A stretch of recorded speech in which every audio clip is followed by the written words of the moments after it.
মানিকগঞ্জ জেলার ঘিওর উপজেলার কাউটিয়া গ্রামে অবস্থিত প্রাকৃতিক কৃষি কেন্দ্র ও প্রাণ বৈচিত্র্য খামার একটি ভিন্নধর্মী কৃষি উদ্যোগ।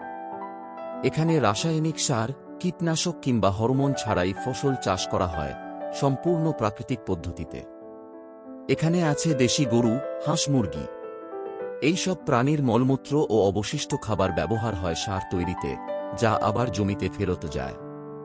এইভাবে প্রতিটি উপাদান একে অপরকে সহায়তা করে একটি পূর্ণাঙ্গ ইকোসিস্টেম গড়ে ওঠে। আচ্ছা, আপনি কখন থেকে এই অর্গানিক চাষাবাদ করতেছেন?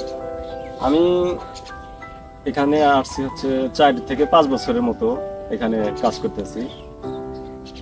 আর এই অর্গানিক চাষাবাদে কি কোনো পরিবর্তন দেখতে পাচ্ছেন আপনি? অনেক পরিবর্তন।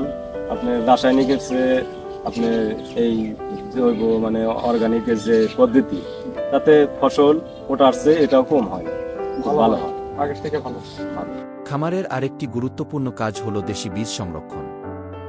এখানে সংরক্ষিত আছে ধান, গম, ডাল, শাকসবজি ও ফলের দেশি জাতের বীজ। এভাবে কৃষকরা বিদেশি বা হাইব্রিড বীজের উপর নির্ভরশীল না হয়ে নিজেদের ঐতিহ্যবাহী জাতকে রক্ষা করছেন। আপনারা এই যে অর্গানিক পদ্ধতিতে আপনারা চাষাবাদ করতেছেন, তো এটা কি পরিবেশে কোনো ইফেক্ট ফেলতেছে বলে আপনার মনে হয়? আমরা তো যতদূর জানি যে আমরা যখন রাসায়নিক দ্রব্যগুলো আমরা যখন জমিতে ব্যবহার করি, সেটাতে মাটি দূষণ ঘটে, অনেক ক্ষেত্রে দেখা যায় যে পুকুরে যায় পানি দূষণ হয়ে যায়। তো এক্ষেত্রে আপনার এটাতে মতামত, যে ক্ষেত্রে কি কোনো আমাদের কোনো ধরনের কৃত্রিম কেমিক্যাল ব্যবহার করা হয় না, এটা দূষণ হওয়ার কোনো সুযোগ নেই। এখানে সব কিছু প্রাকৃতিক জিনিস যেগুলো মাটির সাথে মিশে যায়, জৈব উপাদানকে কম্পোস্ট করে আমরা জমিতে দিই। সবকিছু পরিবেশের উপাদান আবার পরিবেশে ফিরে যায়। আচ্ছা, আমাদের ঘর বাড়ি থেকে শুরু করে সমস্ত কিছু। অতএব এখানে আপনি যা করবেন সেটা পরিবেশের জন্য ভালো। এখানে প্রচুর পরিমাণ পাখি, পোকামাকড়, নানা ধরনের গাছপালা, লতা, ঘাস সবাই টিকে আছে।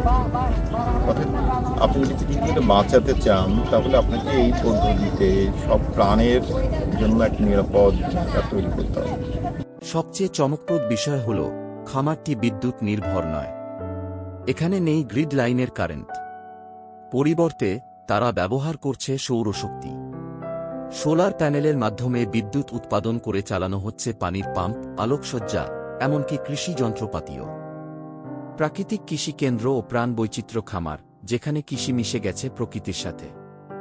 এই ভ্রমণ আমাদের মনে করিয়ে দিয়েছে, প্রকৃতিকে রক্ষা করা মানে নিজের জীবনকে রক্ষা করা। আমরা আশাবাদী এই ধরনের উদ্যোগ বাংলাদেশে আরও বিস্তৃত হবে এবং একদিন আমাদের কৃষি পুরোপুরি হবে পরিবেশ বান্ধব।